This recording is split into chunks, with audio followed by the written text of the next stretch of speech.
Nós vamos iniciar então a instalação do sistema operacional Ubuntu Linux numa máquina virtual onde nós já havíamos instalado anteriormente o Windows 10. Para que essa máquina onde já está instalada o Windows 10 possa dar boot na instalação do Ubuntu, nós precisamos configurar a máquina virtual para encontrar o arquivo de instalação, a imagem ISO, como um drive de CD ou DVD. Então, aqui está listado os dois dispositivos de armazenamento desta máquina virtual, o disco rígido, onde está instalado o Windows 10, e o drive de CD ou DVD consta sem nenhum disco inserido. Então, nós vamos carregar a imagem ISO da instalação do Ubuntu, que nós fizemos download no site do Ubuntu. Nós vamos carregá-la como um drive de DVD. Para fazer isso, nós vamos nas configurações da máquina virtual, onde nós estamos agora, a opção de armazenamento, controladora SATA, e selecionamos aqui o drive ótico, e nessa opçãozinha aqui no canto, a gente clica nela. Se já estiver listado aqui o arquivo ISO da instalação do Ubuntu, ela pode ser selecionada, ou então a gente clica na primeira opção, selecionar arquivo de disco ótico virtual, e vai abrir uma tela onde nós precisamos ir até a pasta onde nós fizemos download e selecionarmos então o arquivo do tipo ISO, que é o arquivo que nós fizemos download no site do Ubuntu. Uma vez carregado o arquivo, ele vai aparecer aqui no drive de CD ou DVD da máquina virtual. A gente aperta OK. E agora, assim que a máquina virtual for inicializada, na ordem do boot, primeiramente ele vai procurar se tem algum dispositivo bootável antes de carregar o Windows que já está instalado no HD. O arquivo ISO da instalação do Ubuntu está carregado como sendo um drive de CD/DVD e por isso, na ordem do boot, esse arquivo ISO vai ser encontrado primeiro como sendo um CD bootável. Vou iniciar então a máquina virtual. Está carregando aqui. Essa aqui é a tela de instalação do Ubuntu. A gente pode selecionar, utilizando as setas do teclado, qual opção a gente deseja utilizar.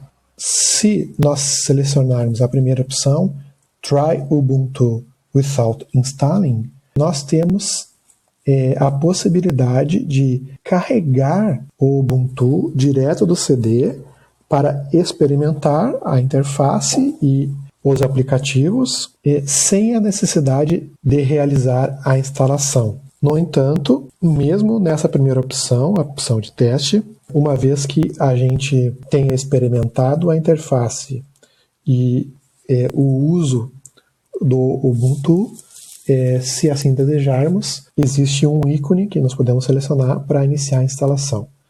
Se nós preferirmos realizar a instalação sem fazer o teste, então nós podemos selecionar a segunda opção, Install Ubuntu, que vai iniciar a instalação do Linux Ubuntu sem passar pela etapa de teste. Eu vou selecionar a primeira opção apenas para demonstrar como se dá o ambiente que esse disco ISO nos oferece para testar o Ubuntu. Então, a primeira opção selecionada, aperto Enter no teclado e vai iniciar o carregamento do ambiente de teste. Essa é a tela de carregamento do sistema. Aguardando alguns instantes, o ambiente de teste vai aparecer na tela. Pronto, essa é a tela do ambiente de teste, essa é o plano de fundo da área de trabalho do ambiente de teste, o desktop é o papel de parede padrão do Ubuntu nesta versão 19.04. A interface padrão que o Ubuntu oferece, ela está distribuída dessa maneira com que nós nos deparamos aqui. Um menu ou uma barra superior com ícones de bandeja. Aqui são opções de rede que permitem conectar ao Wi-Fi ou realizar outras configurações de rede. Como nós estamos na máquina virtual, não foi necessário eu realizar a conexão de rede, porque a máquina virtual o VirtualBox passa para o Ubuntu uma virtualização de placa de rede que simula uma conexão cabeada.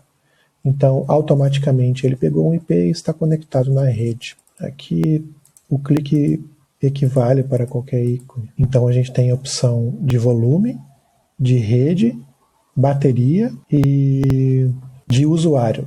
Então esse Live Session User se refere ao usuário de teste que foi logado automaticamente assim que a gente deu boot nesse ambiente de teste do Ubuntu. Na esquerda há uma barra com ícones de aplicativo padrão. Essa aqui é a loja de aplicativos que permite instalar e remover software, LibreOffice Writer, um tocador de música, gerenciador de arquivos, programa leitor de e-mails, o Firefox para navegar na internet e o botão que inicializa a instalação do Ubuntu, caso a gente deseje. O menu iniciar, ou o equivalente ao menu iniciar, está aqui embaixo. A gente clicando nele, ele exibe outros aplicativos instalados. É possível fazer uma busca pelo aplicativo desejado, navegar com o mouse, com o scroll. Eu não vou fazer uma demonstração mais atenta desse ambiente de teste do Ubuntu, porque a nossa intenção aqui é simplesmente realizar a instalação. Vocês podem fazer em casa esse teste, fazendo download da imagem ISO do Ubuntu e rodar numa máquina virtual ou mesmo gravar no pendrive, dar boot na sua máquina para testar e explorar melhor esse ambiente de teste que o Ubuntu nos oferece. Então, eu vou iniciar a instalação, tanto faz se eu iniciar pelo ícone que há na área de trabalho ou por esse ícone aqui, eles apontam para o mesmo aplicativo de instalação. Essa é a tela do aplicativo de instalação. Primeiramente, ela está aparecendo no idioma inglês. No entanto, aqui nessa caixa há uma lista com diversas opções de idioma para o qual o Ubuntu está disponível. Então, a gente pode usar o scroll do mouse para descer aqui e encontrar o idioma português do Brasil. Clicando sobre essa opção da lista, português do Brasil, a tela da instalação imediatamente troca para o idioma que nós selecionamos. Apertando o botão continuar, a gente vai para a próxima tela, onde nos é possível selecionar o layout do teclado que nós temos no nosso computador. Uma detecção é realizada assim que a gente inicia a instalação e se depara com essa tela, e então foi detectado o teclado português do Brasil, que possivelmente deve corresponder, embora não esteja especificado, ao ABNT2. É importante, antes de avançar ou continuar para a próxima tela, é importante aqui nessa caixa de texto nós realizarmos um teste do teclado para verificarmos se a tecla de C cedilha está funcionando e se as opções de acentuação funcionam corretamente. Então eu vou apertar a tecla Tilde e a letra A e verifico que funciona adequadamente essa opção de teclado detectada automaticamente para digitarmos letras com Tilde. Também vou tentar aqui acento circunflexo, acento agudo, crase.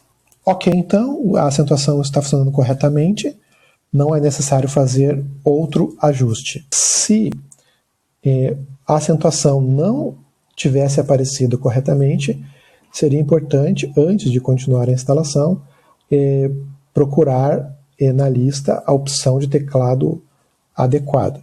Se nós temos um teclado que possui C cedilha, muito provavelmente ele estará nessa lista aqui, dentro de português do Brasil. Se o nosso teclado não possui C cedilha, talvez a gente tenha um teclado em inglês.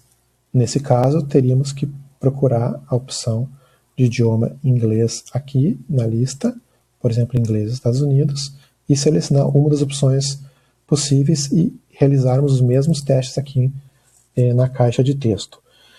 Se entre as opções testadas nenhuma nos traz o comportamento desejado para o teclado, ainda seria possível utilizar este botão detectar layout do teclado, que eu vou realizar aqui o teste para vocês enxergarem o que ocorre. Ele pergunta o seguinte, por favor, pressione uma das teclas a seguir. Então, a gente deve procurar digitar o primeiro caractere que aparece nessa lista ali, no caso, fecha parênteses. No português do Brasil, para digitar o fecha parênteses, eu preciso digitar Shift 0, fiz isso, aí ele pediu pela próxima tecla, a primeira na lista é R, vou digitar R, aí ele pergunta, a tecla seguinte está presente no seu teclado? E no caso do teclado português do Brasil, não existe essa tecla aqui com S com cedilha, então eu coloco a opção não. A tecla seguinte está presente no teclado? Não existe uma tecla correspondente ao E com acento. É preciso realizar uma combinação de teclas. Então, como não existe uma tecla, eu coloco não. A tecla C cedilha existe no teclado? Sim. No teclado português do Brasil existe, então eu coloco sim. Com essas respostas, a instalação fez uma heurística ali, descobrir quais combinações de teclado atendem aquilo que foi questionado. E a opção adequada já foi configurada. Então eu vou testar se deu tudo certo. C cedilha está aqui, til com A funcionando, acento circunflexo, acento agudo, crase. Tudo ok. Podemos continuar. A gente aperta então o botão continuar. Nessa tela, a instalação nos questiona se nós desejamos fazer uma instalação normal, que significa instalar todos os aplicativos recomendáveis pelo instalador. De outro modo, teríamos a opção de instalação mínima, com uma quantidade de aplicativos instalados mínima possível. O adequado, na maioria dos casos, é utilizar a instalação normal, salvo quando eu estou instalando em um computador com muito pouco espaço livre disponível para realizar a instalação do Ubuntu. Logo abaixo, outras opções, está marcada a opção baixar atualizações enquanto instala o Ubuntu. O adequado é que seja marcado, sim, essa opção, tal como ela está marcada por padrão, porque enquanto a instalação é realizada, no período em que ela está sendo realizada, automaticamente o instalador vai procurar por novas versões dos softwares e já vai instalar a versão mais atualizada no nosso computador. Então, sempre devemos preferir por essa opção aqui, a não ser que não tenhamos uma conexão de internet no momento da instalação, ou se estamos com pressa, desejamos agilizar a instalação, então deixamos desmarcada para que não seja necessário aguardar nenhum tipo de download. Também é recomendável marcar a opção abaixo, instale software de terceiros para hardware gráfico e Wi-Fi, em especial nos casos em que você tenha uma placa de vídeo NVIDIA ou AMD, porque para o melhor funcionamento e desempenho gráfico utilizando essas placas, somente ocorre com a instalação dos softwares oferecidos pela própria NVIDIA e pela AMD. No passado, o Ubuntu somente instalaria codificadores e decodificadores de MP3 e outros tipos de mídia se nós marcássemos essa opção aqui. O MP3, no entanto, as licenças do MP3 já foram tornadas públicas, portanto, isso não é mais necessário para esse tipo de mídia. Como ele se refere aqui a formatos de mídia adicionais, embora não se refira mais ao MP3, provavelmente se refere a outros tipos de formatos de áudio e vídeo. Então, se a gente quiser que todos esses formatos rodem tranquilamente, a gente precisa marcar essa opção. Então eu vou deixar marcado, ok? É isso, continuar. Tipo de instalação. Ele detectou que atualmente esse computador tem o Windows 10 instalado. O que você deseja fazer? Nas aulas anteriores, nós havíamos instalado o Windows 10 nesta mesma máquina virtual. Intencionalmente, eu estou realizando a instalação do Ubuntu nesta mesma máquina virtual, a fim de demonstrar o processo de instalação que permite nós dividirmos o espaço no disco rígido entre estes dois sistemas operacionais. O Ubuntu marca por padrão a opção onde o próprio instalador automaticamente divide o espaço em disco. Nessa etapa da instalação do Ubuntu, nos é possível escolher em que local do disco será instalado o sistema operacional. O instalador detectou que já está instalado no disco rígido o sistema operacional Windows 10 e nos oferece por padrão a opção onde automaticamente o espaço em disco será remanejado de maneira a comportar tanto a instalação do Windows 10, que já foi realizada, quanto a nova instalação que ocorre nesse momento do Ubuntu, de maneira que os dois sistemas operacionais ocupem cada um uma parte do disco rígido. Então, a etapa de particionamento, se permanecer marcada a opção padrão, instalar o Ubuntu ao lado do Windows, a etapa de particionamento ocorre automaticamente e será realizada sem interferência do usuário que realiza a instalação.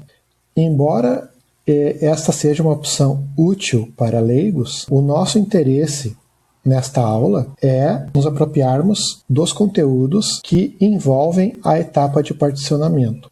Por isso, nós vamos escolher a última opção, opção avançada, né, que nos permite criar ou redimensionar partições manualmente, ou escolher múltiplas partições para o Ubuntu.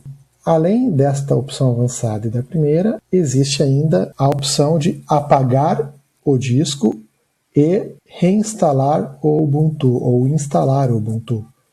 Se nós marcássemos esta opção de apagar o disco, todas as partições serão apagadas e todos os arquivos armazenados atualmente no disco rígido seriam perdidos. Essa opção é adequada quando nós queremos instalar o sistema operacional sobrepondo tudo aquilo que já havia no disco rígido. Existe um aviso destacando que isso apagará todos os programas, documentos, músicas ou qualquer outros arquivos em todos os sistemas operacionais, inclusive no Windows 10. Tá? Todas as partições serão apagadas e novas partições serão criadas para receber a instalação do Ubuntu nessa opção apagar disco e reinstalar o Ubuntu. Por isso nós não vamos marcá-la, a nossa intenção é manter o Windows 10 e instalar o Ubuntu em outra partição separada. Quando nós apagamos o disco, é possível escolher opções que impactam a segurança através da criptografia dos dados armazenados. É realmente uma boa opção que aumenta a segurança. Os dados não podem ser acessados a não ser que se tenha a senha de login dos usuários na máquina. Mas como não é o nosso caso, nesse momento a gente vai selecionar a opção avançada para realizarmos o particionamento manual. Então, marcamos a opção avançada e apertamos o botão continuar para seguirmos para a próxima etapa. Bem, o instalador varreu o disco rígido e leu a tabela de partições existente atualmente e detectou que existem no disco rígido 2 partições com o sistema de arquivos NTFS. A primeira tem tamanho de 575 MB e estão utilizados 32 MB. A segunda, partição NTFS, tem o tamanho de 64 GB, aproximadamente. O tamanho usado no momento é desconhecido pelo instalador. E existe aqui um espaço de tamanho de 41 GB que está marcado como espaço livre.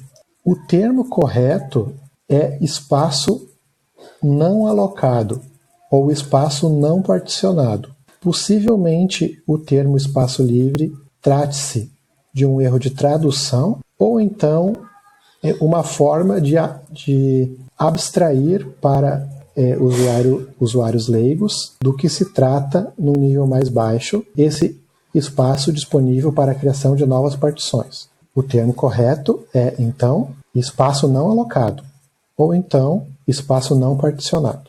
Quando nós fizemos a instalação do Windows 10, o disco estava completamente vazio e nós criamos uma única partição para instalarmos o Windows 10.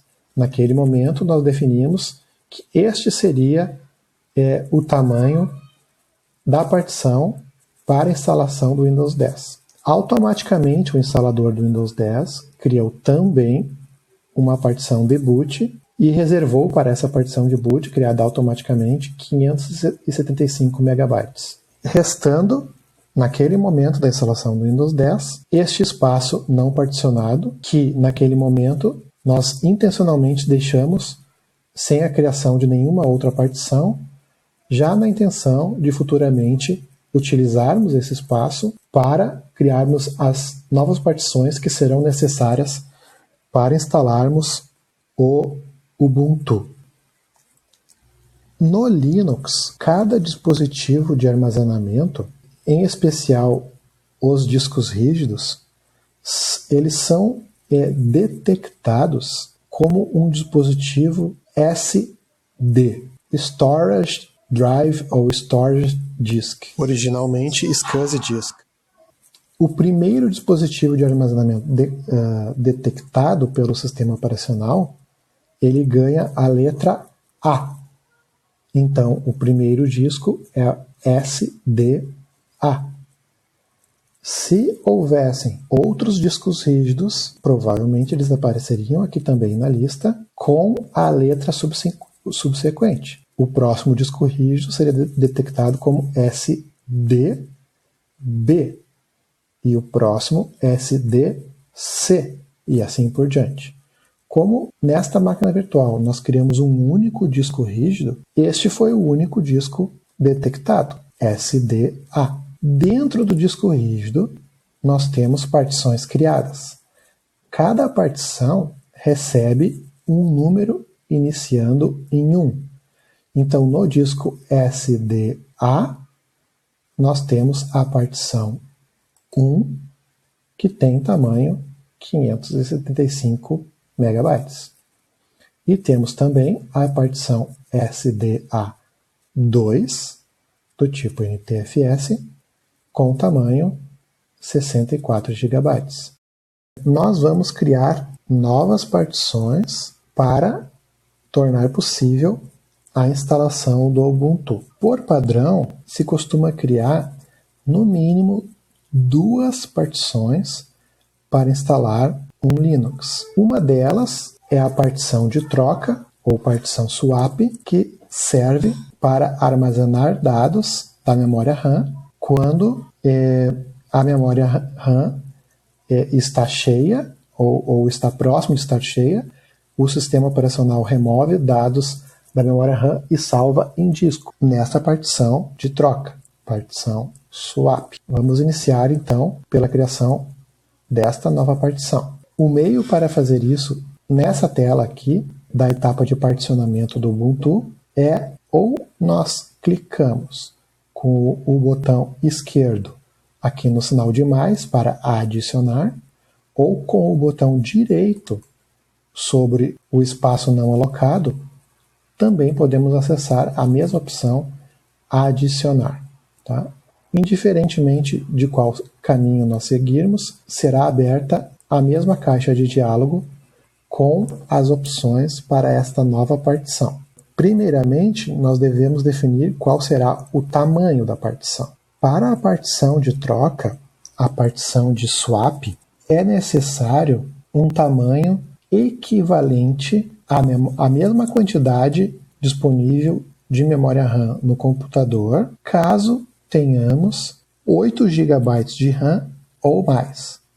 Se tivermos uma menor quantidade de memória RAM do que 8 GB, por exemplo, 2 GB ou 4 GB de memória RAM, o recomendado é definirmos como tamanho da partição de swap o dobro da quantidade de memória RAM.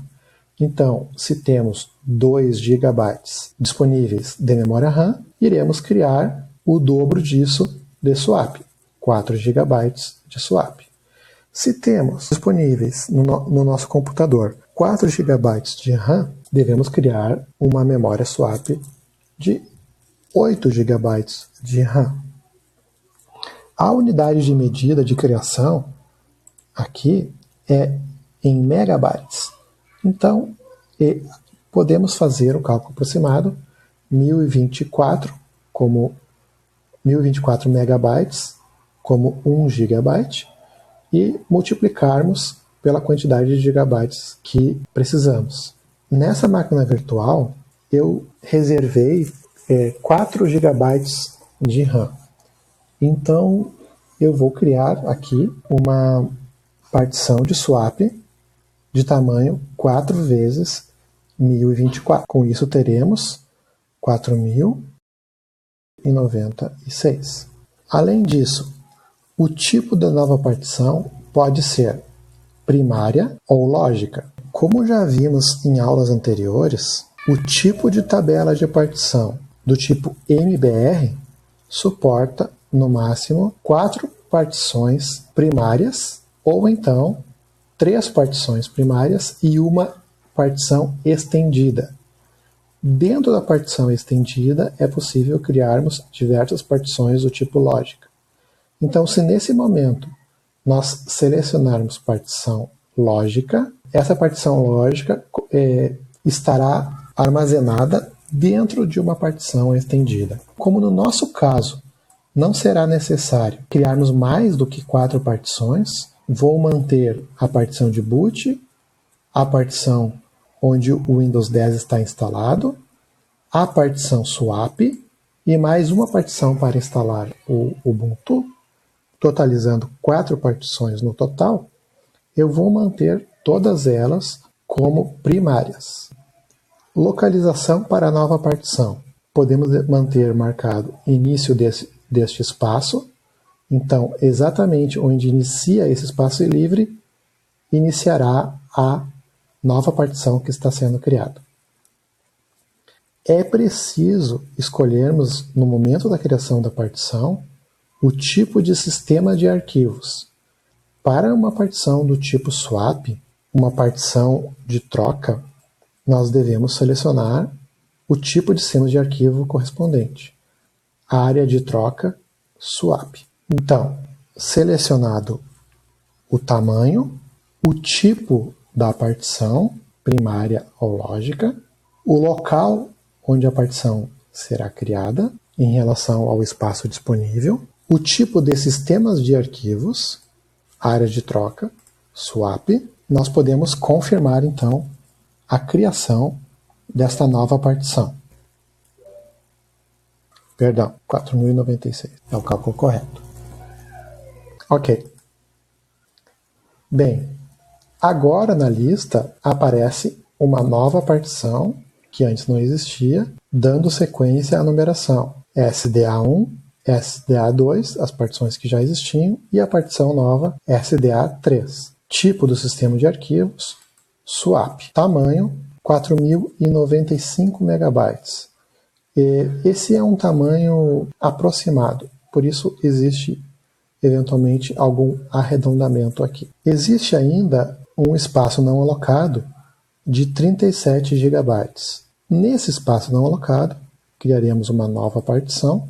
O tamanho da partição que já está preenchido prevê o tamanho máximo que é possível criar considerando o espaço não alocado, 37 GB. Mantemos então este tamanho. Já existem 3 partições primárias criadas. A quarta partição nós podemos criar como lógica, e isso nos permitiria eventualmente, conforme a necessidade no futuro, criarmos novas partições lógicas sem esbarrarmos no limite de 4 partições primárias do tipo de tabela de partições MBR. Mas como eu havia comentado, para essa instalação, somente nos será necessário a existência de 4 partições: a partição de boot, a partição de instalação do Windows, a partição swap e a partição onde nós realizaremos a instalação do Ubuntu, que utiliza o sistema de arquivos ext4. Então, por isso eu vou manter como partição primária também esta quarta partição a ser criada. Embora devemos levar em consideração o uso futuro que pode ser feito desse disco, caso desejamos instalar outros sistemas operacionais para os quais precisaríamos novas partições. Neste caso, com 4 partições primárias ocupando a tabela de partições, não seria possível a criação de outras partições futuramente. Bem, sistema de arquivos para instalação de Linux. Vou clicar aqui para exibir uma lista. O padrão é o ext4, de fato, ele é incomparavelmente mais utilizado que qualquer outra opção. A ext3 e a ext2 são versões antigas do ext, que não são mais utilizadas praticamente. Se a intenção é de fato usar ext, se usa ext4, salvo raríssimas exceções muito específicas, onde talvez ainda se use ext2. Quando temos um disco do tipo SSD, eventualmente se usa BTRFS ou B3 File System. É um sistema de arquivos próprio para esse tipo de dispositivo de armazenamento, discos SSD, com foco em desempenho. Outros sistemas de arquivos eventualmente também utilizados, em especial em servidores Linux, são JFS e XFS.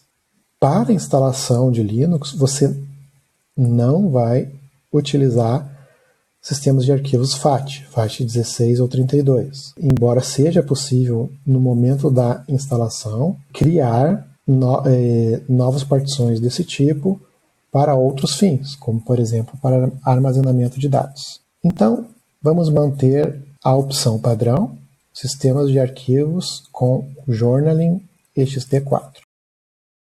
Ponto de montagem. Se criamos uma única partição para a instalação do Linux, o ponto de montagem dessa partição será o barra. Se vamos criar, além dessa partição, outras mais, por exemplo, para armazenarmos os dados dos usuários em uma partição separada do resto da instalação do sistema, nós poderíamos então selecionar o ponto de montagem /home. E esta partição que estamos criando serviria apenas para armazenar os dados dos usuários que ficam armazenados na pasta home na raiz do sistema. Então, assim, poderíamos ter uma partição para instalação do sistema, a barra, e outra partição em separado, a barra home. Não é a nossa intenção no momento dessa instalação. Se nós criarmos uma única partição para a instalação de todo o sistema, inclusive os arquivos dos usuários da pasta home estarão armazenados nesta partição aqui. Mais adiante, vou falar um pouquinho sobre a árvore de diretórios do Linux e sobre o propósito de algumas dessas pastas aqui. Cada uma delas pode ter a sua própria partição. É comum a criação de uma partição para a instalação do sistema, como estamos fazendo aqui, e outra partição separada para o /home. Eu, em particular, prefiro não realizar esse processo e manter todo o sistema e os dados dos usuários na mesma partição, a partição raiz, a partição barra, porque com isso eu consigo usufruir do espaço livre em disco, tanto para instalação de programas, quanto para armazenamento de dados dos usuários. Então, essa é a vantagem que me dá a preferência por criar uma única partição, tanto para o sistema quanto para os dados dos usuários. A vantagem de ter partições separadas, uma partição barra para instalar o sistema e outra partição separada para o /home, a vantagem de ter uma partição separada para o /home é que, se algum problema grave no sistema nos exige formatar a partição onde está instalada o sistema operacional, a partição separada onde está os dados dos usuários permanecerá intacta. Isso é sim uma vantagem. Pessoalmente, eu considero uma vantagem que não compensa, em contraste à possibilidade de dividir o espaço livre entre sistema e dados dos usuários, sem ter que remanejar o tamanho dessas partições quando uma delas estiver cheia. Ok, então, selecionadas as opções adequadas, vou apertar OK para efetivar a criação dessa partição. Pronto, está criada a partição ext4 para a instalação do Ubuntu. O ponto de montagem está marcado como barra e significa que, após a instalação do sistema, todos os arquivos gravados nessa partição poderão ser acessados a partir da pasta barra. No Windows, o paralelo mais semelhante ao barra seria a partição C++, onde está instalado o sistema operacional, na pasta C++Windows, onde estão instalados os programas, C++Program Files, ou em português, C++Arquivos de Programas, e também dentro do C++ tem a pasta dos arquivos dos usuários, C++, a pasta Users. Então, a pasta barra encontra um paralelo, ainda que distante, no mundo Windows com a partição C++. Tá?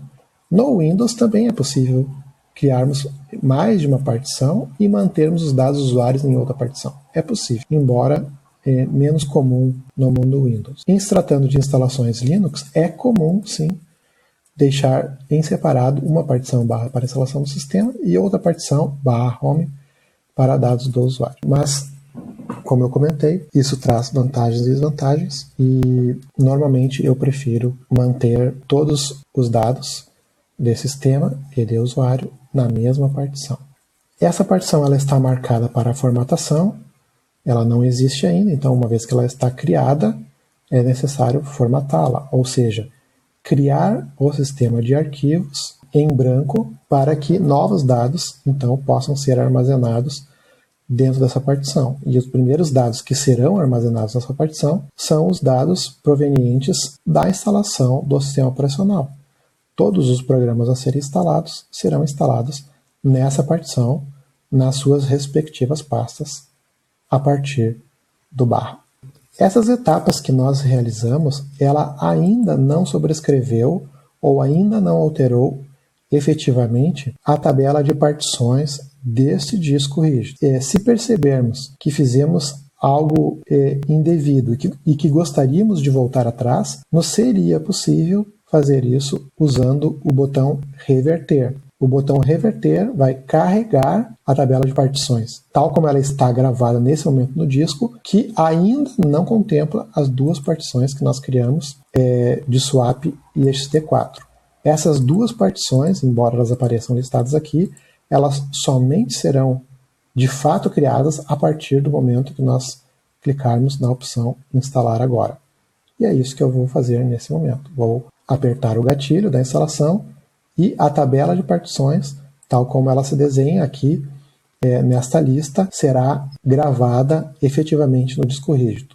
Quando a gente aperta a opção instalar agora, um aviso que descreve as alterações que estão sendo realizadas aparece para que possamos confirmar as mudanças que estão sendo realizadas e se é isso que realmente desejamos.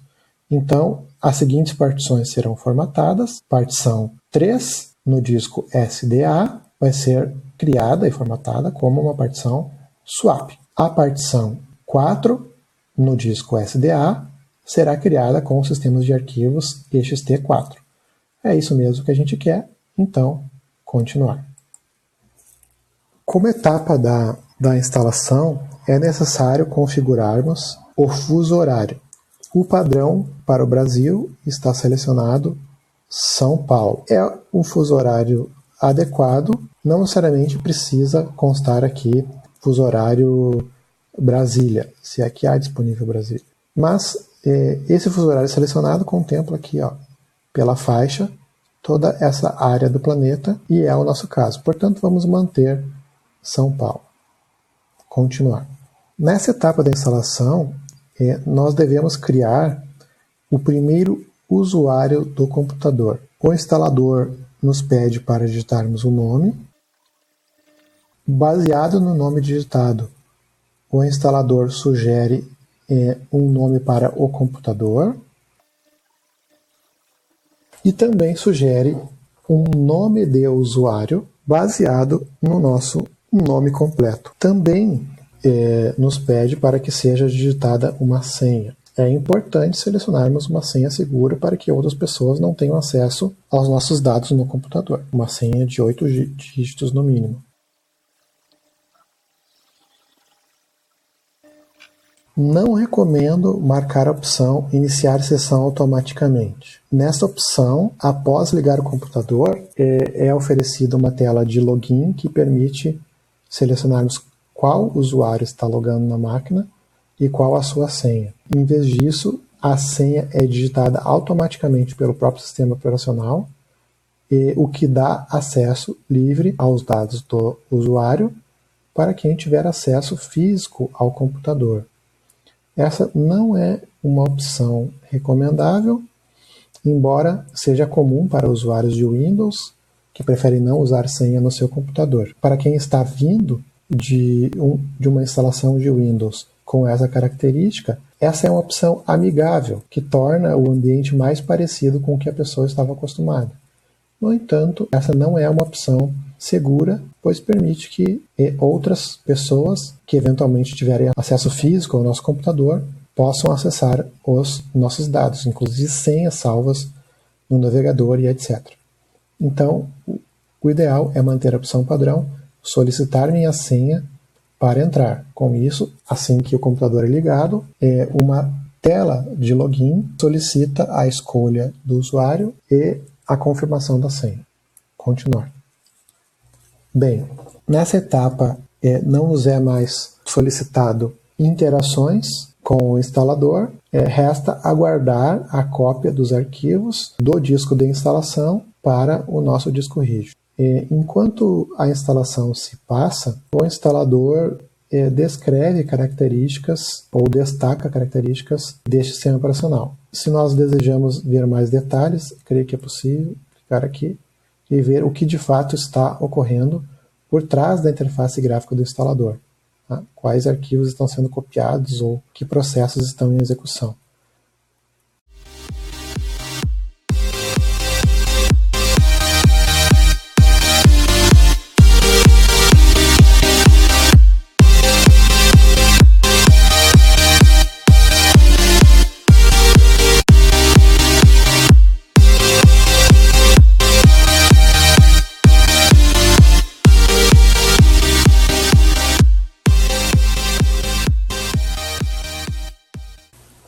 Concluída a instalação, resta reiniciar o computador.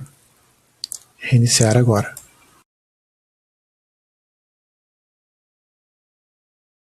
é solicitado para que a gente remova o disco de instalação do drive de CD ou DVD e aperte Enter. Para remover o disco em tempo de execução da máquina virtual, nós podemos acessar o menu Dispositivos, Discos óticos e selecionar a opção Remover disco do drive atual. No entanto, o VirtualBox automaticamente já removeu o CD, de maneira de que essa etapa não será necessária. Para concluir, nós apertamos Enter. Iniciando um novo processo de boot da máquina virtual, agora, na inicialização, nós temos a opção de qual sistema operacional deve ser inicializado. Na primeira opção, nós temos o Ubuntu, e utilizando as setas do teclado para baixo e para cima, podemos nos deslocar entre as opções. Se quisermos, podemos selecionar a opção Windows 10 e daríamos boot no Windows 10 que já estava instalado nesta máquina virtual. Se selecionarmos a primeira opção, Ubuntu, vamos adentrar no Ubuntu Linux que acabamos de instalar. Selecionada a opção, aperta-se Enter para dar o boot. Essa é a tela de login do sistema. Nós escolhemos o usuário com o qual nós queremos nos logar. Atualmente só existe o único usuário que nós criamos durante a instalação. Clicamos nele, pede para digitar a senha.